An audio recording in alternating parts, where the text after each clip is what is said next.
Welcome to the SowGrow Marketing Council podcast. We are so excited today to hear from experts in different areas of marketing about what is happening in their particular marketing discipline and what we as marketers need to keep an eye on so that we can stay ahead of the curve. So this is not a typical webinar. This is a interactive presentation where the speakers are going to give their insights and then we're going to open it up for discussion afterwards. And so if you are in the meeting, you are invited to participate, and we love the discussions that happen after this. So we definitely invite you guys to ask questions, share your comments, share your thoughts, because it's such a great space for us to all be able to just share ideas and be able to talk about the things that are happening in marketing. So each presenter will have 4 minutes to share a tip, and then we'll open it up for questions. And if you guys want to go ahead and put your name and your contact information in the chat, we invite you guys to do that. I've known most of you guys for a very long time. I think you guys are amazing, wonderful marketers. I invite and encourage you guys to connect. Some of you guys are in the Atlanta metro area. Some of you guys are calling in from all over. So if you can't get together for coffee, I invite you guys, get together over Zoom, get to know each other. There's a lot of resources. And also, this is a very collaborative group. And that's one thing that we love about it. Some of us have overlap in certain areas of marketing, but the idea is that we collaborate, and a lot of times we share business and we share resources and ideas. So, get to know each other. I highly recommend you guys connect. And also remember to sign up for our next meeting. Our next meeting is going to be August 18th. We meet the third Tuesday of every month. We log on at 9:50 Eastern to settle in and just get ready before we start filming around 10. And we end at 11. So third Tuesday of every month. So I'm going to put a couple links in the chat so you guys can sign up for the next one on August 18th. And also go to, if you guys want to present in the future, you can go to SowGrowPR.com/submit, and you can submit your tips there, and we can hopefully see you as a future presenter. So today we are going to have Kriston Sellier, Eric Berrios, Judi Harrington share tips today, and then I'll wrap us up at the end. So I'm going to toss it over to Kriston. And presenters, remember to introduce yourself, your area of expertise, and your business so that we can get to know you and so that we know who's sharing the tips. All right, Kriston, I'd love to hear your insight today. Hello, my name is Kriston Sellier. I'm president of Ideate, and we are a specialized branding agency. And today I have read a new book, and so I'm going to share some of my findings about that book. And with the addition of AI in the world now, it has, for a lot of marketers, created some negativity, or people are losing jobs around that. And the reason I read this book is so that I have more ammunition when it comes to the importance of brand and what humans can do and what people can do, where robots and a computer that rehashes what's already there cannot do. So the whole book that I read today is by a gentleman named Uli, and he talks about the hidden operating system of your brand. And so I'm going to share my screen. And I'm hoping that the information I give you today is helpful for you and your customers as you're talking to your clients and helping them with this. So the first part of this is what comes to mind when you see this. Nike. Nike, yes. What else? Just do it. Just do it. See, Dan put running in the chat.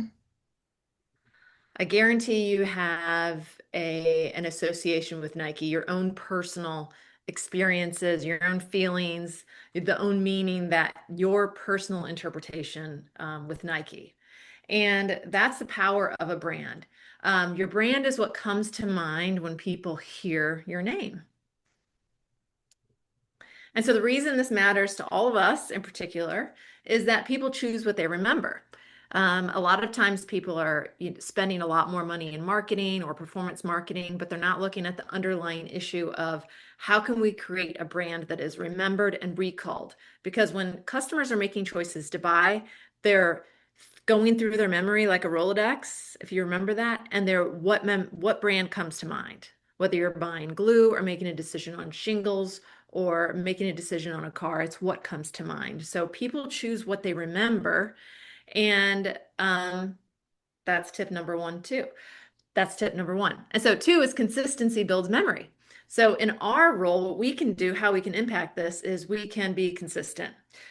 So number one, we're delivering creative that is the same color, the same fonts, the same look and feel. It has the same message. And this isn't just for days or weeks, this is for years. We're reinforcing and consistently communicating that message of what the brand is associated with, so that people in their minds start to know what the brand stands for through consistency. And a lot of times that seems boring to our clients maybe, and they get sick and tired of doing the same thing, but it is more important. In fact, Rick Reynolds, who's on this phone call, I still think of the things that I learned about his brand, about how he works with organizations that have strong, vulnerable, or damaged relationships, and the way he delivers his information on that first page is focused on what those customers can do to fix that problem. Like, that is in my mind when I think of Ask Forensics. That's exactly what I think of, and it's etched in my memory. I won't forget it. And then the last piece is focus beats noise. A lot of times clients are like, okay, we need to spend more money or we need to do more things. And so they want to be more bold, they want to be louder. And, I say caution, because those beating the drum louder, if it's not beating the right song, it's not going to help. It needs to be very focused and tailored to speaking directly to the customer and then directly to what that brand does for their customers. And so what do we want people to remember about us? And there's a great book. It's called The Science of Brand Associations, Win Minds, Win Markets. The author is Uli Applebaum. If you're interested in reading more about this, I think this is a great book. He's written a few different books, and there's a lot of marketers out there that have written books, and this has true science behind it. This is about anthropology, psychology, and how humans react to brands. And so to me, there's nothing more important than building a brand that we've used science to actually make sure it works. And that is my tip today. Thank you, Kriston. So I've actually been wanting to ask you about this for a while because so much of branding is visual. Most people assume it's visual, but I know that you go that deeper layer, and I know that you really figure out what should a brand say and what should they communicate. And so, so much of what's coming up in AI search is not the visual piece, but it's actually the messaging and the positioning and the consistency there. So are you guys finding that the brands that are more consistent and they stick to that verbal narrative, are you finding they're able to, be more consistent when they come up in AI search? And does that help them surface in AI search more? Because it's not just the visual, right? It's also the verbiage around your brand that matters. I would say I don't know if I can answer that question, because I think a lot of it has to do with the best practices in SEO, which is not our area of expertise. But I will say that if the company has, writes content just to do lots of content, that's not going to be helpful. The content and even behind SEO needs to be specific. This is what we stand for. This is how we're different than our competitors. This is the benefit we provide to you, and really focusing on the pain that your customers are feeling and responding to that about what the action, so, what the problem is, what their action is, and what the outcome is. If customers are focusing on that kind of content, people are more likely to search a longer tail question and longer questions. So if we think of it more about a conversation and we continue hammering home those same messages over and over and over, we're going to be more likely to come up when someone is thinking or writing that same question in AI. Right. Yeah, absolutely. All right. I see Dan's hand up, and then I we'll just go to wanted to show Rick. appreciation for looking at brand in any function that isn't typical because it's so not typical.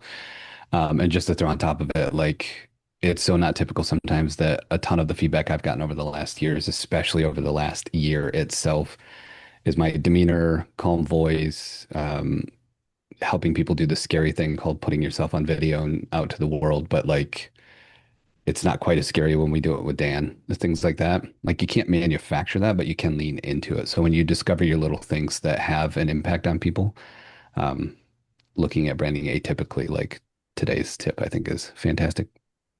Sorry, and Brand or Dan, we know you did a whole rebrand. So you leaned into what works for you and you went all in. And so we love your hot sauce, that you just went all in on that. All right, I saw Rick, your hand is up. Yes, if branding encompasses interactions at all levels, what we see in our assessments of B2B account health is senior executives in particular, while they may not have direct day-to-day tactical interaction with the provider, those senior executives have opinions and perceptions that shape their actions. And what we typically see is negative perceptions really persist. And many times we uncover issues from senior executives that our clients will say, wow, that's been addressed for a long time, but it just has not necessarily been effectively communicated to the top. So when it comes to a rebid or expansion opportunity for that provider, those negative perceptions prevail. So if that's kind of related to branding, that's something we see as a key point to address in relationships. Right. And it's almost like that consistency over time is a negative consistency, right? Like you don't want it to be that negative reinforcement. You want it to be positive. That's right. You want to change that consistency. Yeah, so you not only have to deliver a different experience, you also have to communicate what you've done and Exactly. that you're doing this and to everyone over and over and over, because they're not going to remember one email or one talking point. They're going to only remember it if you do it consistently for a period of time. Then it's remembered. And many times that communication needs to involve metrics. How are you performing to key performance indicators? Make it to where it's quantitative, not just necessarily perceptions. But all of that communication is essential. If providers don't communicate it, no one else is going to within the account. And to your point, Rick, what you guys figure out is what those perceptions are, because a lot of times you don't know unless you do the digging and ask the questions, right? Most people have customers that have perceptions that we don't know. All right, Sarah, you've got a thought or question, and then Eric will go to you for your presentation. Yeah, I was wondering about like when it goes into noise. Like, do you have an example of when, what's that fine line between you want to be super present, like proximity builds liking, you want to be seen over and over. When does that go into the noise category? I think noise is the shiny object syndrome. So a leader sees something that someone else is doing, their competitor, and they're like, we need to do that. Or their competitors are here and we need to do that. And oh, this new thing is out there, we need to do that. And they think that all of these tactics are going to be the easy button. They're going to be, some kind of magic, and it's going to start, delivering on the goals that they have. But that takes your energy and resources off of the focus. And then that's when things become just noise and chaos and messy. And it takes a lot of discipline, just like an athlete, not to eat that candy or sugar or, take a day off. It takes a lot of discipline to stick to what we know is true, because it is so much easier to try all these things. So sticking to the strategy, and then instead of, seeing something on social media or seeing your competitor doing something and be tempted to do that, that's what I consider noise. That's a good answer. Great question. Great answer. Wonderful. Thank you, Kriston. I appreciate your tip. That's awesome. All right, Eric, please introduce yourself, and we are excited to hear your insights today. Sure. Eric Berrios. I do brand strategy and message management primarily for middle market service and manufacturers. My background is in agency work, but right now it's pretty much exclusively on the brand strategy side. So I think each one of you hit on like a major part that I wanted to talk about today, and it is boring and it is old, but it's back to positioning. And, it used to be when we would do a brand strategy, my role was always doing the written argument of why we're doing this, what our basis is, where we're going to be, where we fit in the world. And we always wrap up with, and here's our position. It's not sexy. It just describes where you are on the chessboard, what piece you have in the moment and what the competing pieces in the chessboard are threatening or offering an opportunity. It was fine. And I have to say, 10 years ago, you would do that exercise every 5 years. At best, companies didn't really change that much. within the past 5 years, the middle market has been changing so much. And I think a lot of it has to do with, advents around lead generation, AI, social media, that the executive suite, the best word I could describe is they fidget in ways that you just never saw before. And I think, Rick, you alluded to this, or Dan, you alluded to this, that, executives, and then Kriston has said this before, where they'll see one thing happening and think like, well, we should change. Like, what are you talking about? That's no, we should not change. You should hold the center, affect the fringes, but basically have a bulwark on the hill that is defendable and strong. So my suggestion for today is I don't think we change the idea of the practice around positioning and brand, but I think we change how we think about it. I've always said this for 20 years. I consider myself a brand therapist. And I had a client years ago, nicest guy in the world.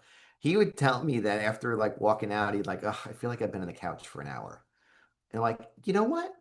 I think the brand should be on the couch for an hour and we should talk about this. And I think what's happening is because of the speed and the magnitude of communication and the changes in the economic outlooks, it's just becoming harder to hold the center for middle market. And I think where we look at position where it used to be persistent and enduring for a period of time, I think it's going to have to be something that goes back to the well over and over again, almost to the point of like conflating purpose and position and having it up there that you can just point at the wall and say, that's where we are. Did this change? Are we off our spot? Are we no longer a bishop in the middle of the table, able to move around? Or, are we a pawn at the end of the row getting to be a queen? So my tip to this is I think rethinking how we as marketers think about the practice, it's becoming much more of an organic, ongoing nutrition than what used to be a crash diet. I could go on for an hour. That's so. We are gonna. So I will back you up completely from our standpoint on showing up in AI search, because what we are hammering this point home to our clients too, because companies that are not clued into who they are, if you can't articulate your brand, if you can't articulate your position, AI is definitely not going to be able to articulate your position, because the AI systems look at multiple data points. And if you like what you were talking about, Kriston, with the shiny syndrome, the shiny object syndrome, if you're over here and you say this message over here, and you're over in this place and you say this message over here, now the AI systems are going to look across the web and they're going to see all these different data points. It's going to confuse the AI. The AI is not going to be able to build a case around your brand or what you do or what your position is. And you're not going to show up in AI at all. And so this is probably one of the biggest things showing up in AI search, to back you guys up about the positioning. Like, that has to happen more than ever. And it's so much harder to hold that point, right? It's so much harder to stay centered like that, Eric. So, all right, Dan, I see your hand up.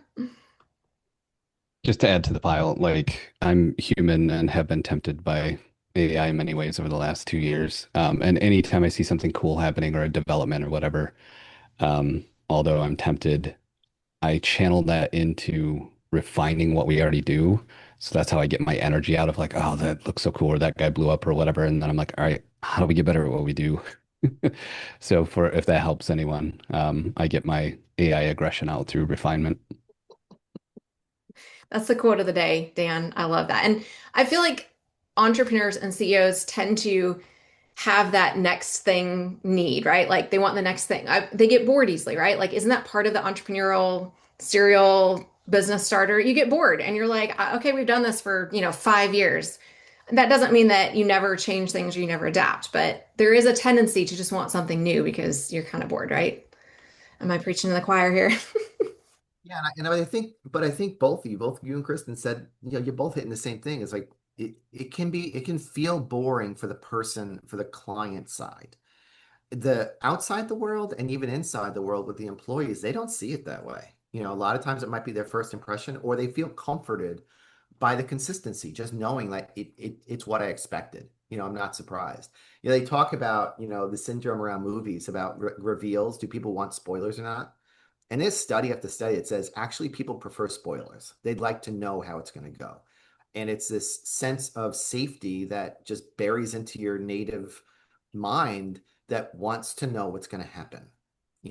I don't want to be necessarily shocked, even though I think I do.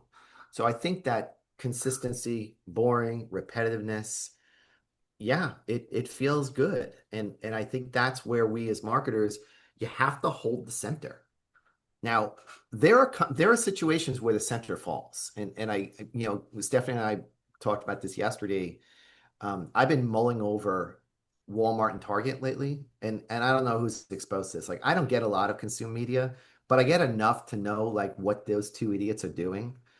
And it is, if you haven't watched this new battle, it's fascinating.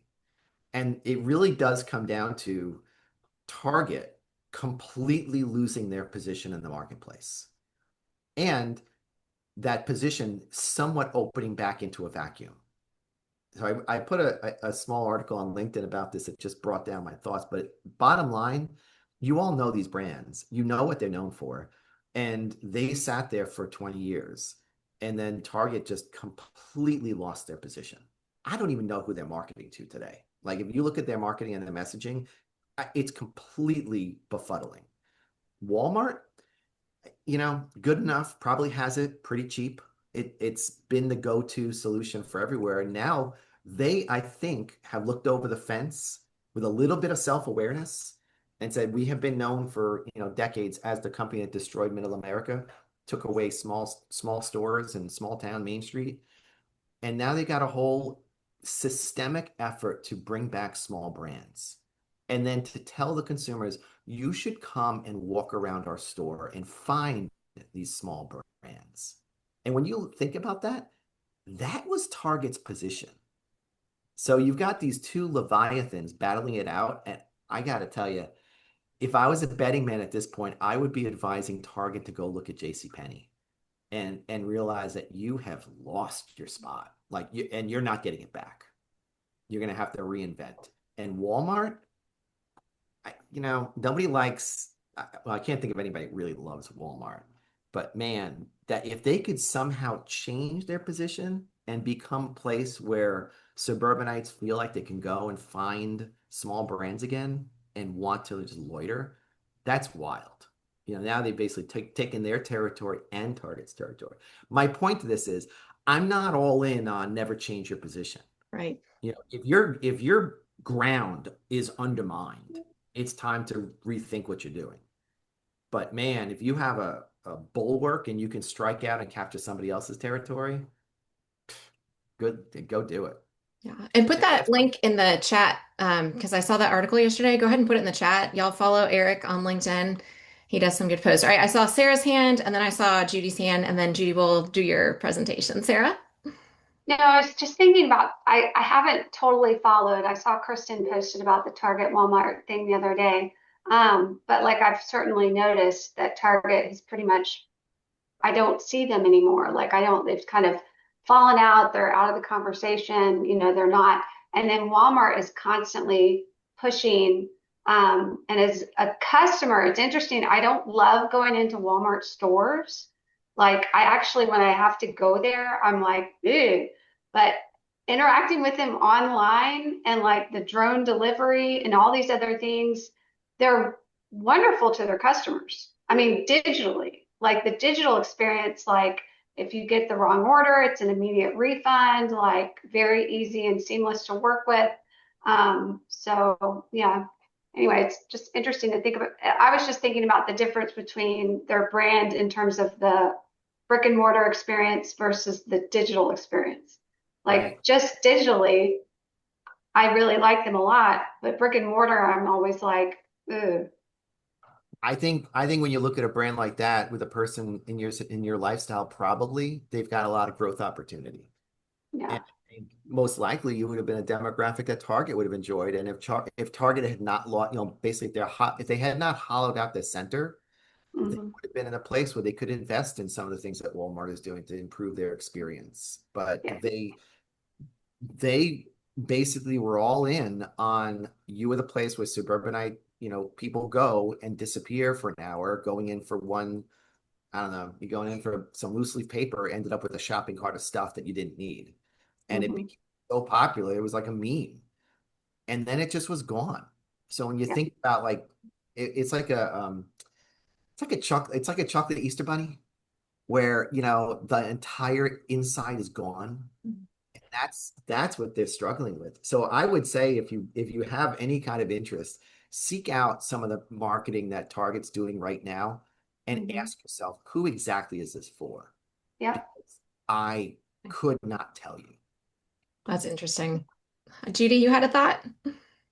I did about the whole Target Walmart thing is that I used to joke I'm going to go to Target and come out with to get like shampoo when I come out with an alpaca, you know. But now the place I do that is at Costco. And I feel like Costco, the marketing with them is they've left up to social media. If you follow anything on Threads, there's tons of threads about how to shop at Costco and how great Costco is, and you can go there for pretty much anything. You can plan your vacation, they'll get your tires, they'll help you buy a car. They have an eyeglass shop. They have everything. Everything that I normally would is I'm get at Target, I'm now getting at Costco. It's like a one-stop place, right? So I feel like they're almost like I feel like in some ways they're almost like this sleeper cell that's like coming in kind of stealth behind those two brands.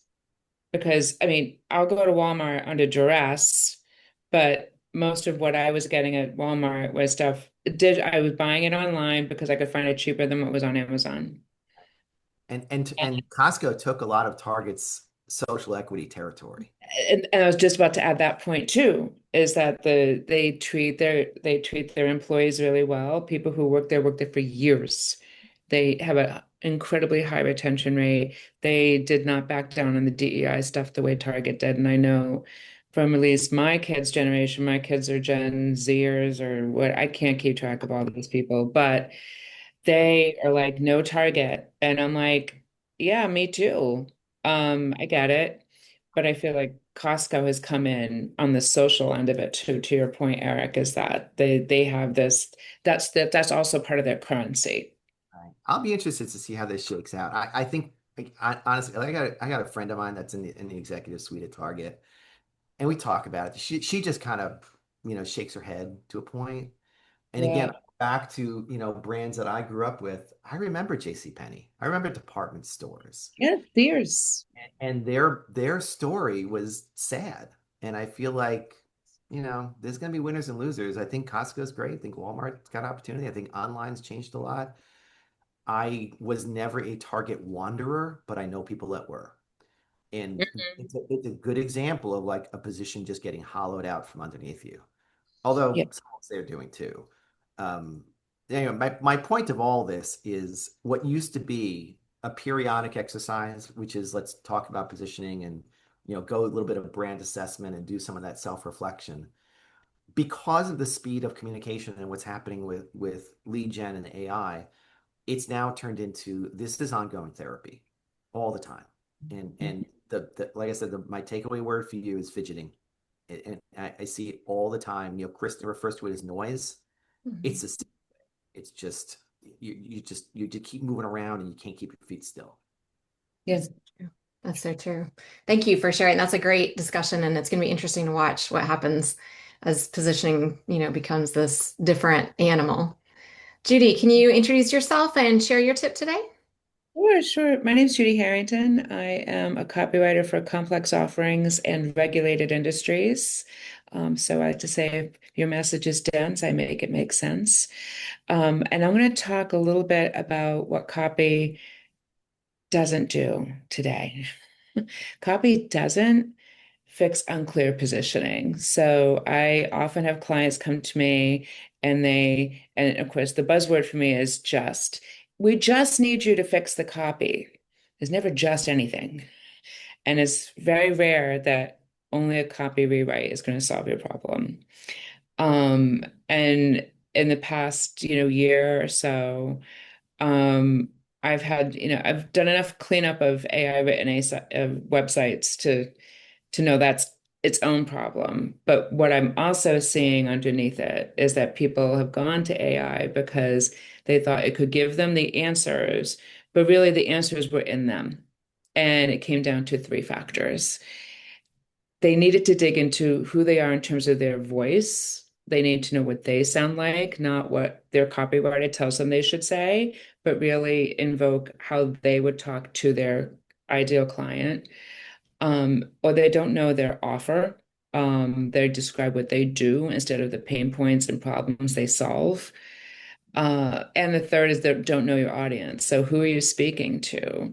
If you're looking for a certain tier of a client, but your messaging is, we'll do this at a budget, then you're automatically eliminating the people that you want to work with because of your scarcity mindset. So there's lots of things feeding into this, but I feel like those are the three pillars of messaging that I find myself really digging into.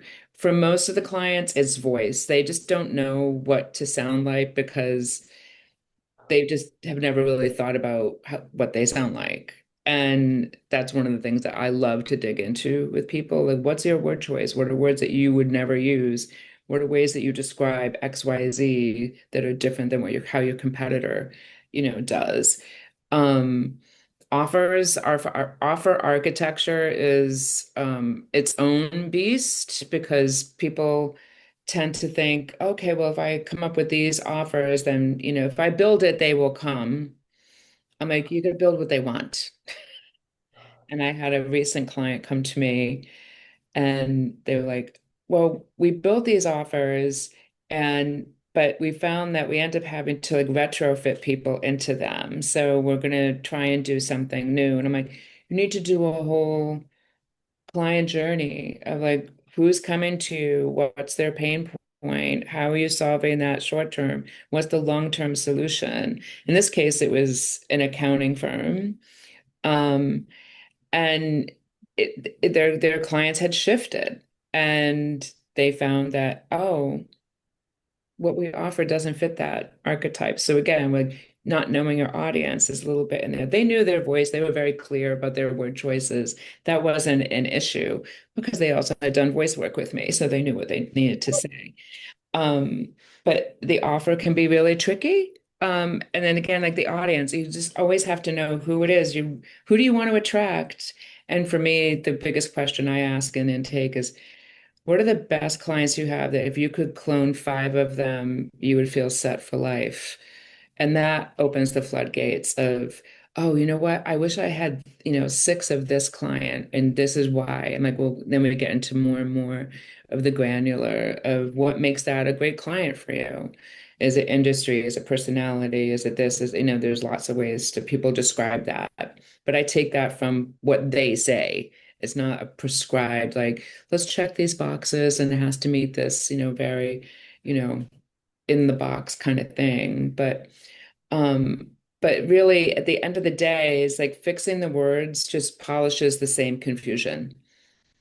And that's not what I'm here for. I feel like that's for me one of the differentiators for me as a writer is like I'm not just going to be the order taker who says, "Okay, fix my copy." Like, well, what's wrong? I can't fix it. You can't bring your car to a mechanic and just say fix it. You got to tell them what some of the symptoms are, right? Similar to how it works with copywriting, but it usually comes down to one of those three, and that's where the real work starts. That's so good, Judy. Thank you. And it's kind of, I think of it like maybe you have an underlying health issue like toothache, and it's like, okay, we'll just take Tylenol and you'll feel better for a little bit, but it doesn't fix the underlying problem, right? Like you're never going to fix it if you don't get to the root of the issue. So, yeah, Bandage when absolutely. you need Yeah. surgery. Yeah, right. All right, Dan, I see your hand up, and then Eric. Humans. I have a question that might not have an answer, but it's fun to think about. We often help people that look around the landscape at everything that's working and just want to copy it, even when they're seasoned and have a voice and all the things.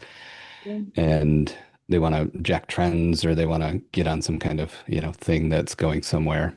And they lose their voice very quickly, or they just hit record on a camera and talk different than they did on a call with me. All that to say, what do you think keeps people from just leaning into their voice, just the humans behind it. Why do people put so much effort and trust into things they can't even prove, like following a trend, but they don't put trust in their own voice?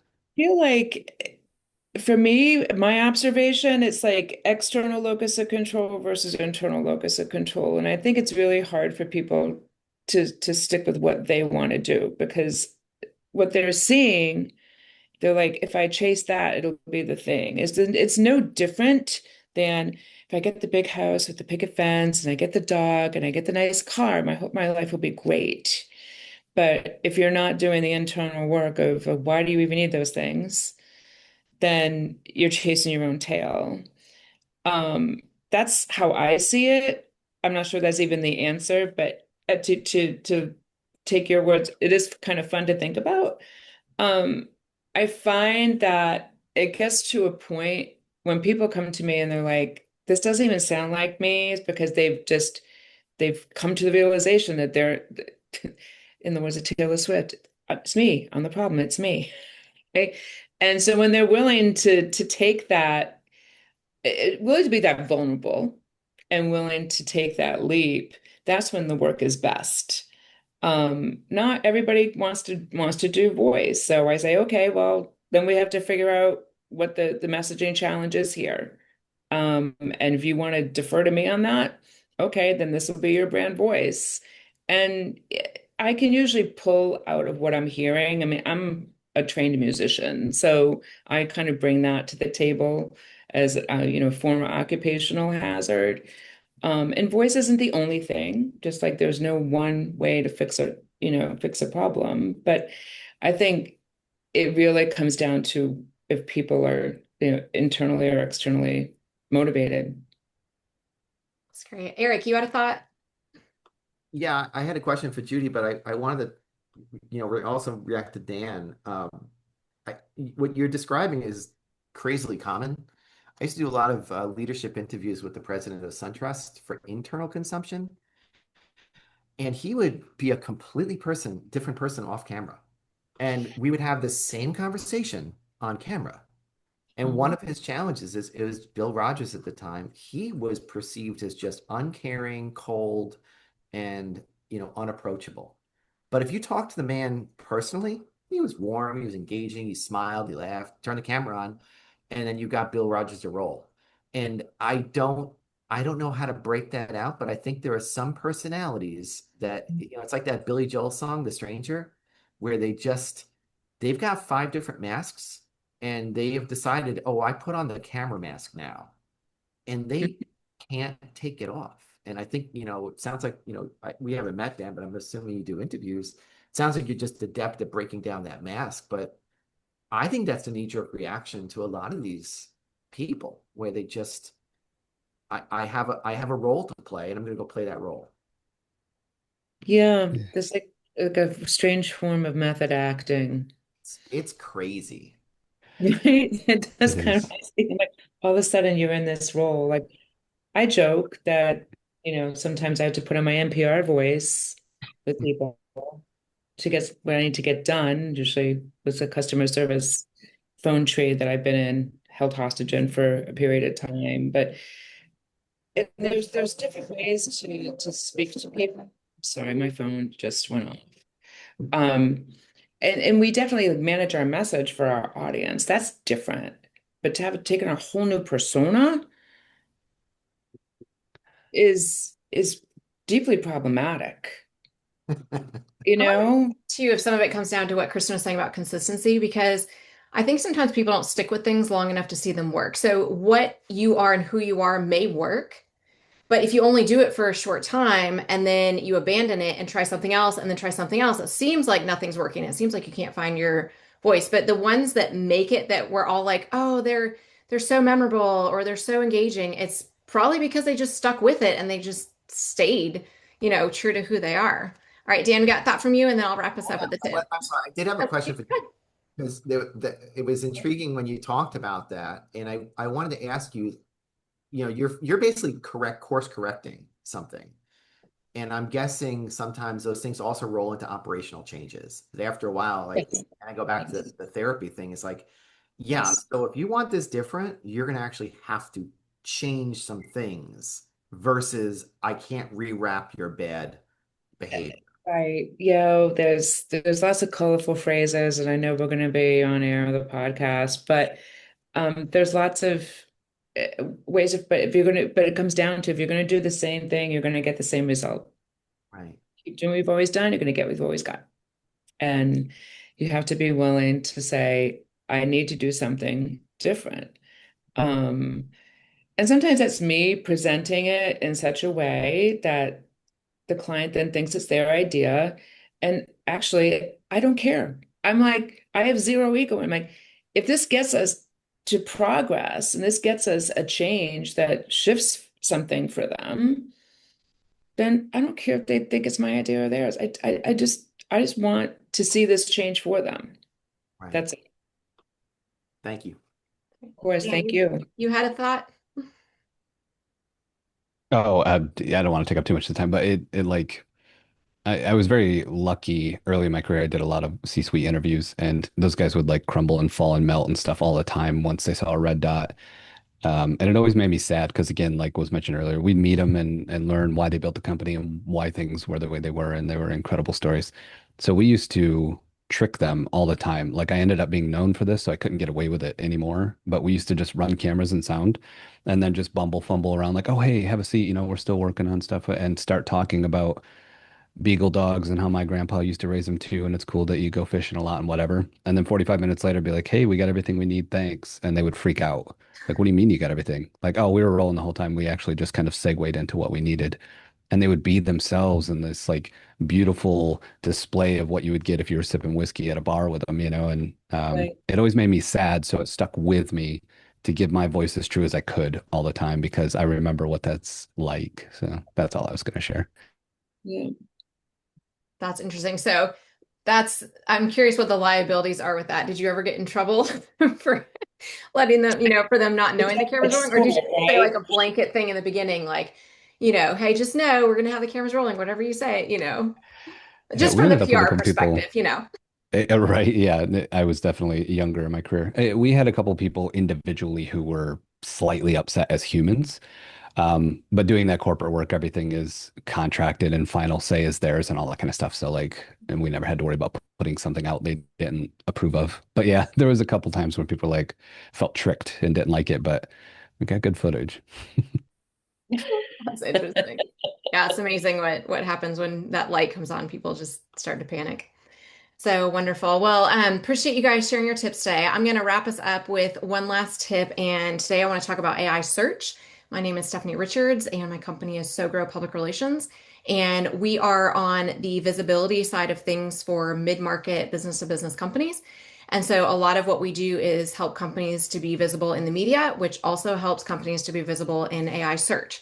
So we're digging a lot into generative engine optimization, also known as GEO. And so what I want to talk about today is the idea of we need to stop chasing AI citations and brands need to start really shaping the industry narrative.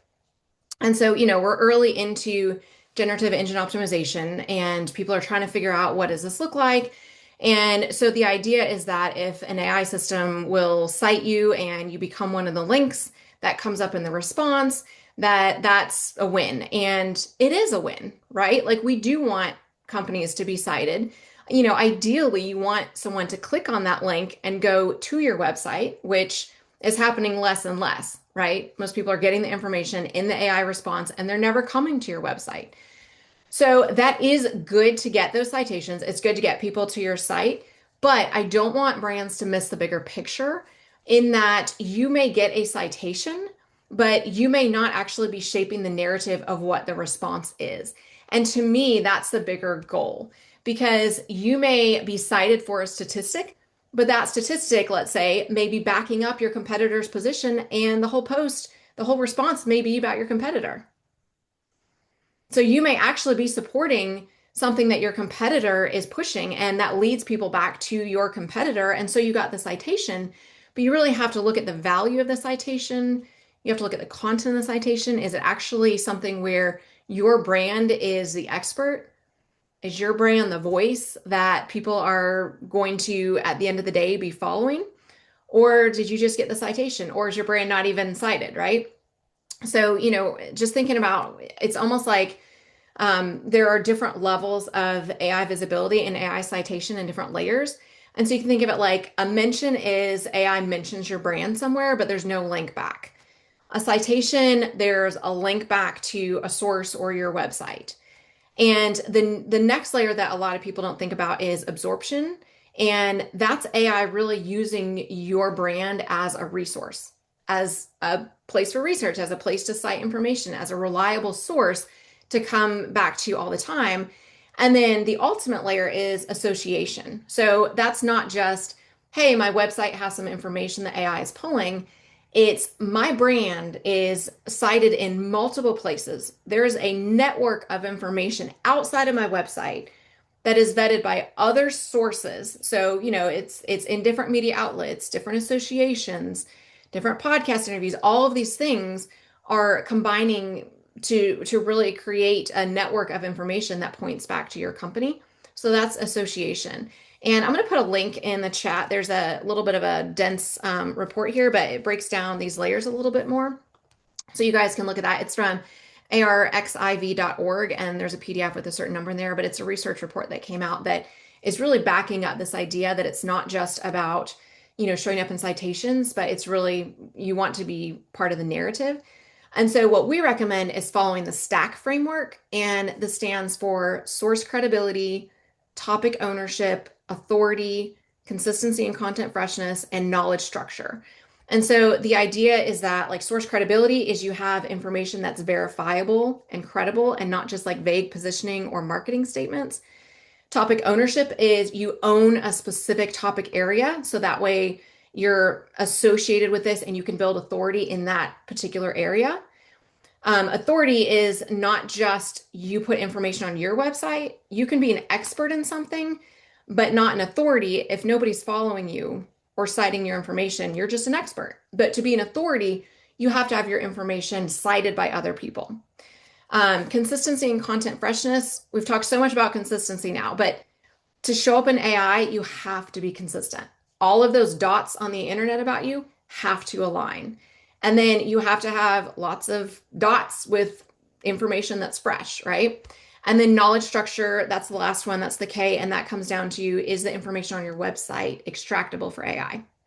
So that's the framework that we use to get to that narrative level, because it's not just about those citations anymore. It's really about being that industry expert that AI and your audience leans on for information, and not just being cited for a piece of data. So that is my tip for you guys today. Any thoughts or questions on that? I do have a question. And so it's still early on, but in terms of, this is going to eventually face the ROI question that we all deal with eventually. Have you seen or have you developed any good case studies that direct correlations between that activity and growth of the brand power? And the reason I ask this is I have nothing but anecdotal experiences. And I could tell you everything from self-diagnosing, which we should not do, to exploring issues with my chickens or my bees, and finding myself done at the AI level and never going to one of the sources. And I don't think I'm unusual. No, absolutely. And so in the PR world, we've been used to this because since the beginning of public relations, we know that if you get information out there and you're visible, that it drives people back to your brand eventually. But it's often hard to prove that that was the entry point for that because it's so top of funnel. It's an awareness piece. And somebody may read an article about your brand and they may have that information in their mind. And then the next step down, they'll see an ad. So they're more familiar with it. The next step down, maybe they follow you on social media. Maybe they, sign up for your newsletter. And so all of a sudden they start going down the funnel. But how do you prove that they started by seeing that article or that that article had any impact, right? So in PR, we've always been a little bit comfortable with this idea of we know that it has an impact, but it's sometimes hard to connect all of those dots. So something similar is happening in the AI search world, especially because what is in your AI system is different than what's in my system, right? So how you set yours up, your ecosystem, the prompts that you have, all of that influences what shows up. And so I'm very skeptical about people who test prompts and they'll say like, okay, I'm testing this prompt and you showed up in this thing. And so that means that you're showing up in AI search. I can make you show up in AI search, I can make that happen, right? So I think we are starting to see more metrics where people can see if traffic comes back to your site that's able to be captured more. So I think the more that we can point to that, it will be helpful. But I think there's that understanding that a lot of people are just not going to come back to your site. And so you have to see, are you really shaping that narrative? Is the industry really leaning on you for those responses? And is that starting to show up in other places? Like, are you getting more business? Are you getting more followers? And you can't quite put your finger on where it is. It's probably coming from AI. And that's a lot of what we're seeing is we're seeing things grow, but we can't always necessarily say 100% right now that it's showing up in AI. Does that answer your question? It does. It's not the answer I would love. Right. Yeah, and so I'll offer this to you. Like I've got a wellness client I've worked with for 5 years. Delightful client. There is no question in my mind that every organization should be hiring a wellness management company to help reduce claims and risks and healthier whatever's. We fight the battle all the time because the brokers will come back to us and say, well, what is the direct ROI? It's like, I can't explain to you how reducing diabetes or, high blood pressure or getting, people on track with their doctor's visits will prevent that heart attack that will basically mess up all your claims data. It's just, you can't prove that. And it feels like AI search is entering the same space where I can't really connect the dots, but I get a feeling like this is really important and logically it makes sense. Right. So yeah, and we're trying to put metrics around baselines. So every area of our stack model, like each letter of the stack model, we have a metric for. And so like we'll go in and we'll evaluate and give you a score for your source site credibility. And we'll look at like, are you backing things up? And we'll give you a score. And then over time, as we change things, we'll give you another score so you can see improvement. So, even on the visibility and the authority side, we will go through and we will see how many people are citing you over time and, be able to track those things. So we do I think of them more like baselines to measure against. And then, the more that you can tie that to ROI, obviously, the better. But it does give you some sense of, progression in that. Well, it sounds like you're doing correlating data where if over the period, let's say 3 years, we can correlate this to some business KPIs, you've got maybe it's employee retention, customer growth, revenue growth, or something else. We're not trying to prove causality, but you're using other measurements to show correlation. Is that right? And the tools are coming. I mean, eventually it's going to be like SEO where we're going to be able to track things more. But I think at some level, the idea of people coming back to your website, those days are not what they used to be. Getting people back to your website, it's really more of getting the information off of your website onto other sites, but you don't have access to that data. Right. So it's this idea of like that your website is the nexus is not how marketing works anymore. The idea is how can you get your data on everybody else's site? That's really where marketing is going. And that's harder to measure because now you lose control. So we're going to have to, okay, it's exactly 11 o'clock. So I'm gonna let you guys go because I try to be really consistent about getting you guys out of here at 11. But yes, come back August 18th. Would love for you guys to present a tip. So submit your tip, SowGrowPR.com/submit. Thank you for our presenters today. You guys did an amazing job. Thank you for everybody who attended and participated in the discussion. It is so wonderful to learn from you guys. It is a privilege, and I appreciate you guys joining today. We'll see you guys next time.